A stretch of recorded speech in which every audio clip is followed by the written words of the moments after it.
Oh, hey, you really came. Thank you for coming all the way out here.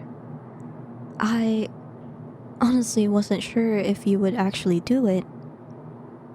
We only have been dating for a few weeks, and I suddenly asked you to come to this secret spot in the middle of the night. I know that it's pretty warm already, but that's not really what I meant. No, it's fine, really. Don't worry too much about it. Oh, sorry for just letting you stand around here. I prepared a blanket for us over there. Please, sit down.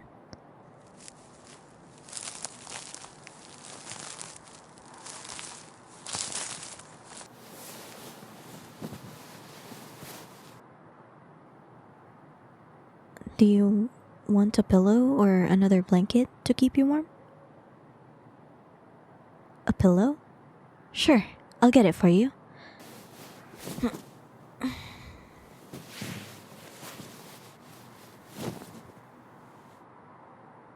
Here you go. Are you comfortable? Okay, that's good. Why did I ask you to come here? Um, it's... It's kind of embarrassing. Promise not to laugh? You're right, it's a bit too late to ask that now since you're already here and all. I wanted to go stargazing with you.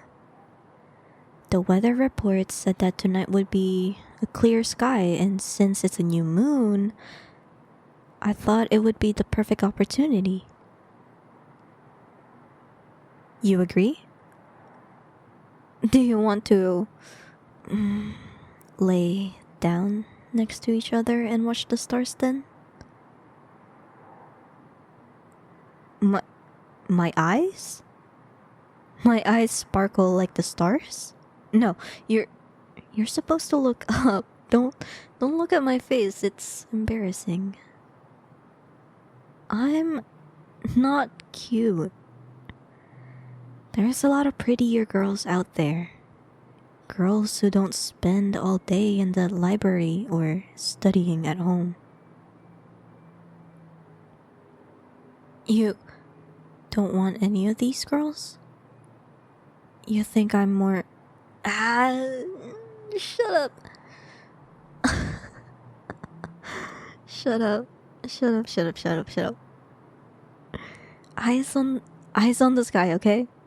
Don't look at me. I'm too embarrassed right now.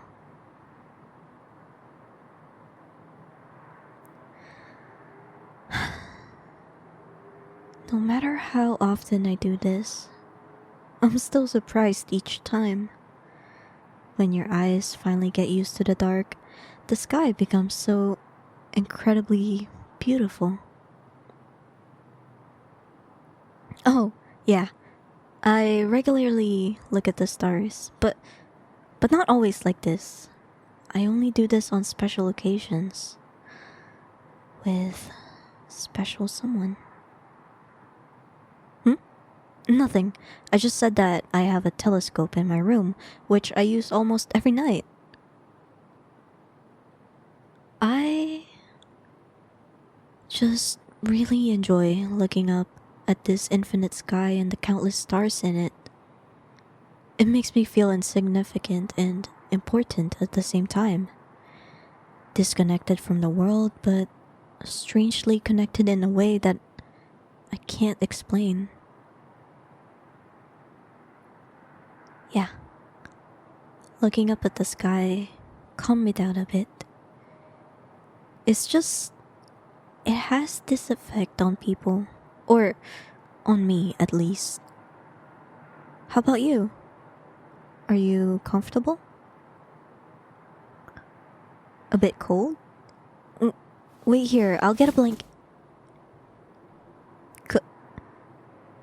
You wanna cuddle for warmth?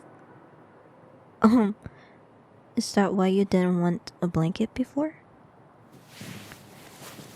You really planned this all along, didn't you? Well, um, fine. We can cuddle a bit.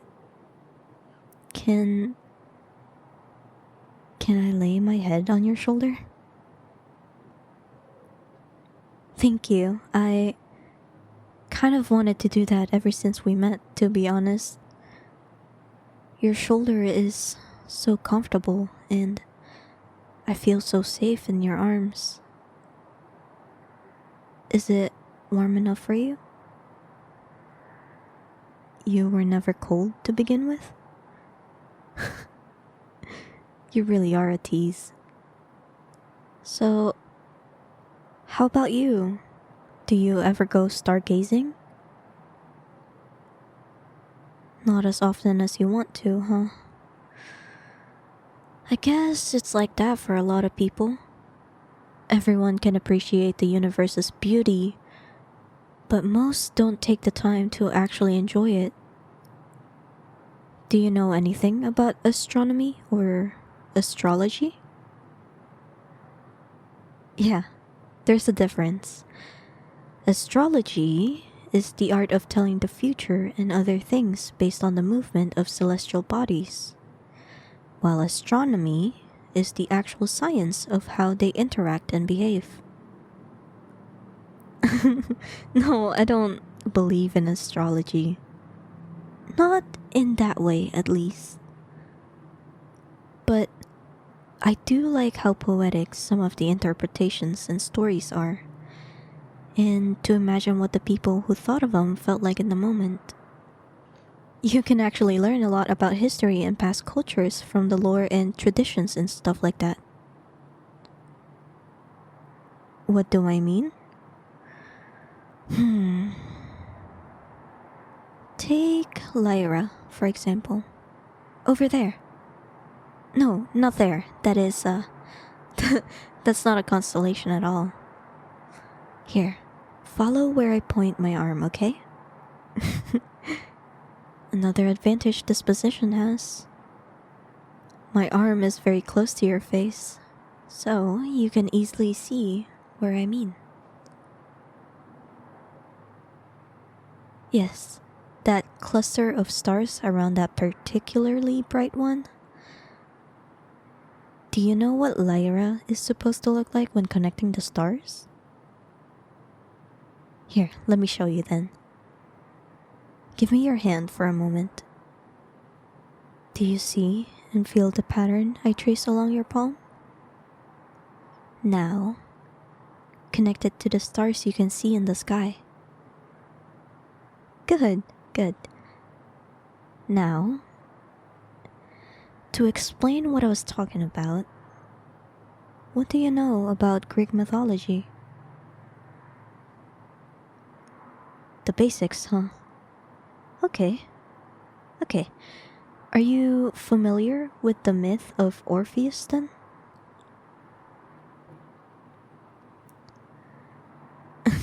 It's not that well known. The story goes about a legendary musician who was famous for his skill with the lyre. His music was so beautiful, it could charm the whole world, even trees or rocks. When his wife died and was sent to the underground, he followed after her in order to bring her soul back. Orpheus managed to charm the god of the underworld, Hades, and got permission to take his wife back into the world of the living. The only condition was that he was not allowed to look back until they left the underworld. However, as he led his wife, his doubts began to grow stronger, and he became afraid that Hades had cheated him. So he looked back and saw his wife being pulled back into the darkness, never to leave again. For the rest of his life, Orpheus never married again and traveled the world aimlessly. After his death, Zeus raised his lyre into the sky and turned it into the constellation we see today. What's the meaning of this story? Well, for one, it served to remember the great musician, but also as a reminder to not doubt or stand against the gods. Lyra is also often portrayed as an eagle or a vulture, which is very interesting since the myth of Orpheus mentioned that Zeus made an eagle retrieve the lyre and carry it to the sky. Was it seen as an eagle first and changed into a lyre by the Greeks? Or the other way around? Did someone search for a lyre-like constellation after the myth has already been written? Or was the myth invented in order to explain the constellation? The Arabs recorded the same spot in the sky as a diving eagle. So, did they influence the Greeks? Or did the Greeks influence them? There are so many questions relating to myths, which influence our understanding of real history. You're looking at me kind of funny. Oh my god. Sorry. I was rambling again, wasn't I? Do you want to talk about something else? Or we could also just look at the sky without talking at all. You like to hear me talk? But why? All I ever talk about is historical or scientific stuff that I learned about in books. Wouldn't you rather talk about yourself or things you find interesting? It's nice to listen to people talk about their passion and hobbies. I don't know about that.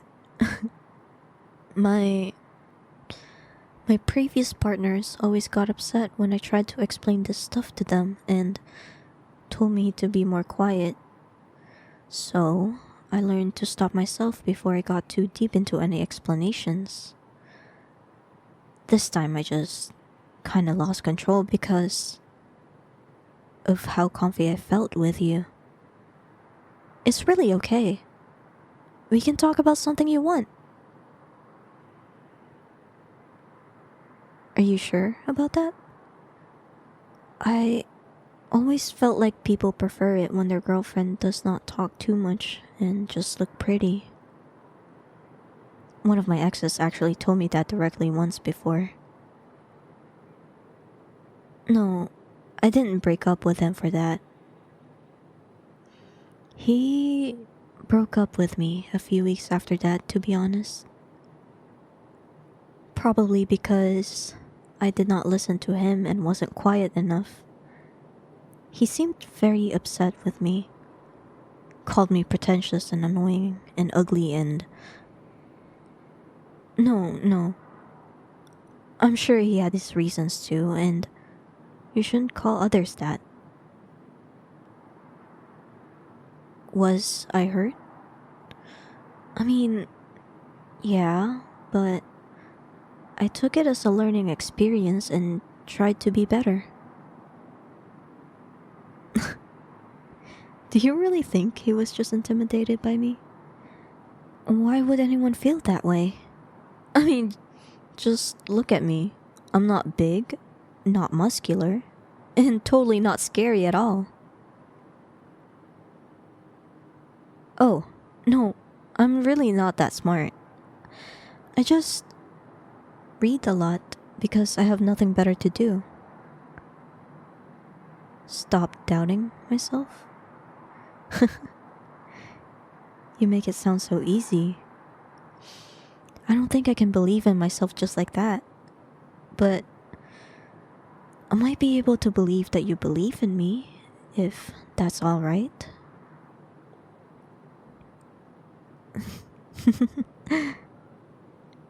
Then I'll be relying on you for that. You really are the most amazing partner I've ever had, you know? Is it okay if I cuddle a little bit closer to you? Thank you. You smell really nice. Are you sure you want to continue? We could also just make out or something. My previous partners only ever wanted that. You just hesitated for a second, didn't you? I knew it. Don't try to deny it. No, don't apologize. I'm sorry for throwing such a curveball at you, sweetie. Can I call you sweetie? I always wanted to call someone that, but I wanted to wait for the right person.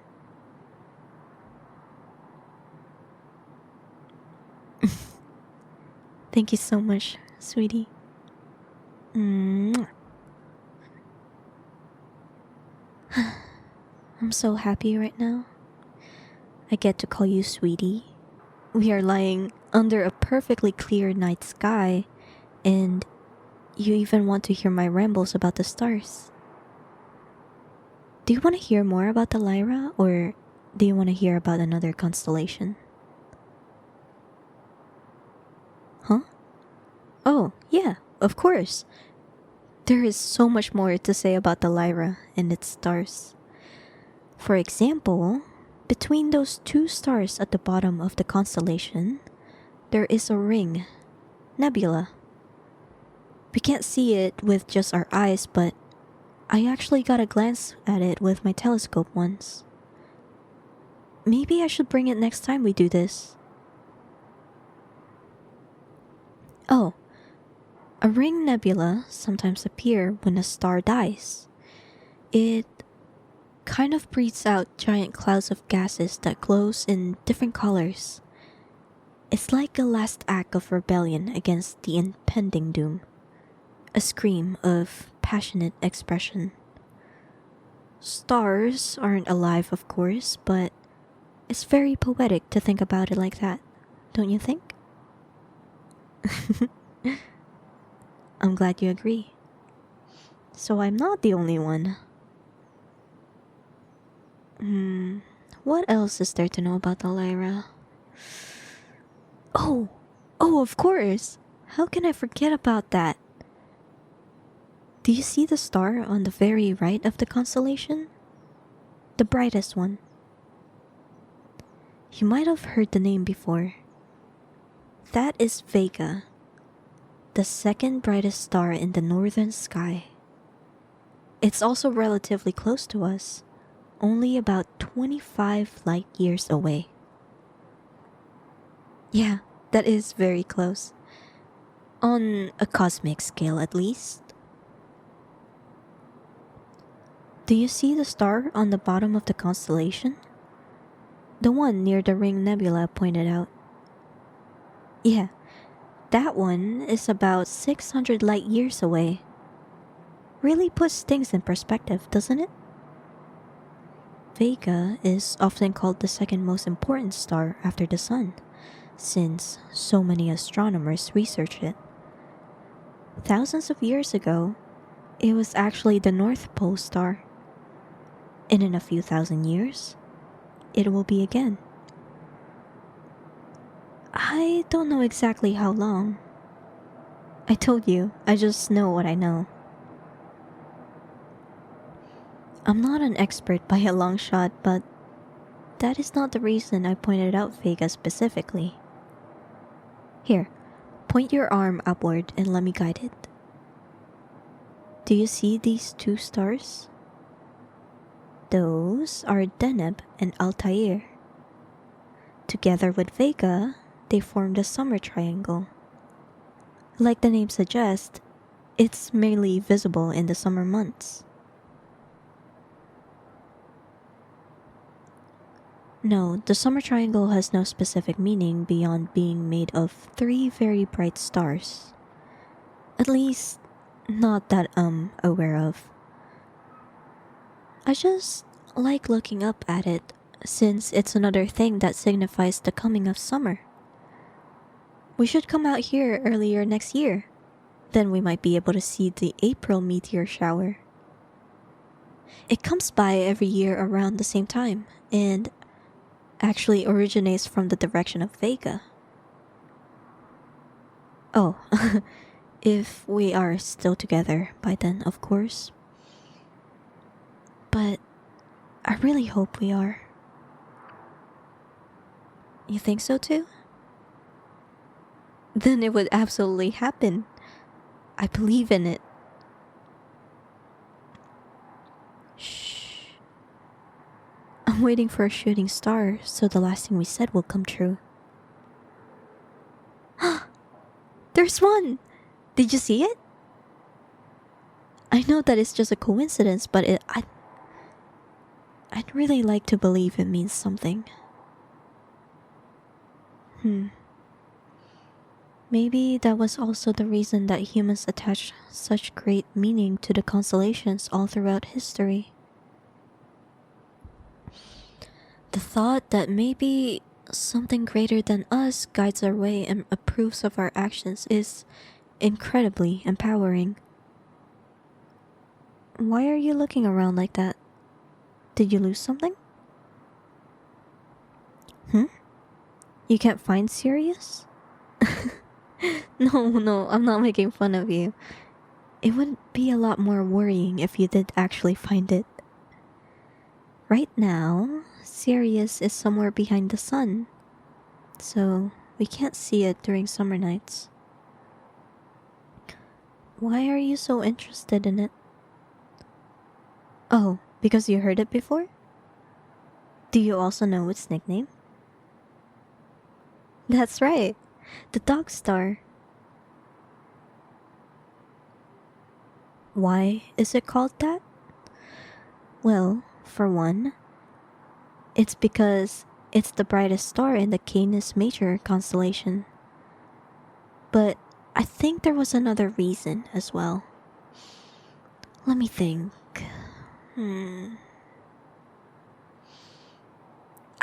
Yeah. Okay. You see, the ancient Greeks and Romans thought that the star had a bad influence on dogs. In late summer, when it is especially hot, Sirius rises just before the sun does. And since dogs can't handle hot weather that well, they thought that Sirius makes dogs sick. It is even referenced in the Iliad. Yeah, that's the story of the Trojan War. Anyways, I think it went like this. Sirius rises late in the dark liquid sky. On summer nights, star of stars, Orion's dog, they call it brightest. Of all but an evil portent, bringing heat and fevers to suffering humanity. Oh, no, I did not learn the whole Iliad, only this passage, since it relates to Sirius. What else is there to know? Are you really interested in it? You are? That makes me so happy. Did you know that, interestingly enough, the Roman and Greek civilizations were not the only ones associating Sirius with dogs? Yeah, weird, isn't it? The Chinese knew it as the star of the celestial wolf, and many tribes of Native Americans also named it after dogs. No, not every culture saw it that way. For example, in Persian mythology, Sirius was called Distria and worshipped as the rainmaker.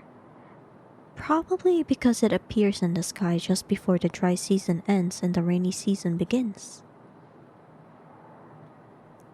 Is there more to know? Of course there is. You probably know that Sirius is the brightest star in the night sky, and sometimes even visible during the day. But did you know it is actually a binary star system? That means that what we see as one dot is actually two stars spinning around each other. But The second one is so much smaller and dimmer than the first one that it doesn't actually influence how well we can see it. Their names? Oh, you're gonna be disappointed if I tell you. The one that we see is called Sirius A, and the other one is called Sirius B. Correct. Yeah, astronomers have a much less interesting sense for names than astrologers. You want to know more? Fine. I can give you a bit more trivia. Let's see.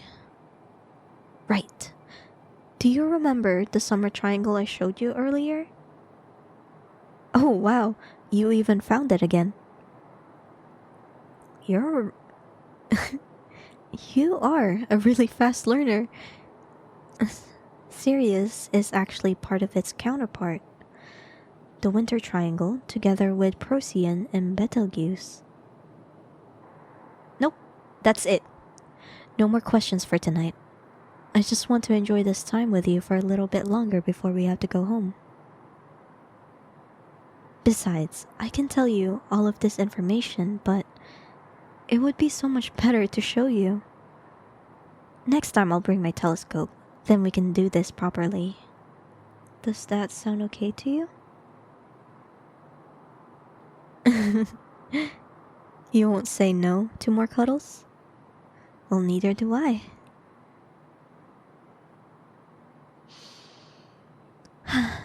You're so comfortable. I'm getting really tired. Hey, if I accidentally fall asleep, do you promise to wake me up in time? I don't want to sleep all the way until the morning dew falls. Thank you.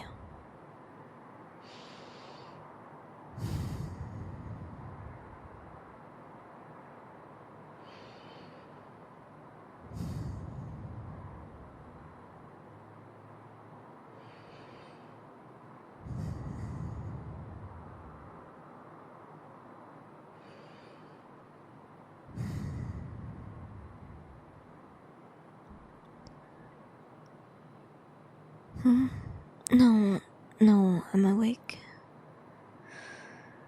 I totally did not fall asleep.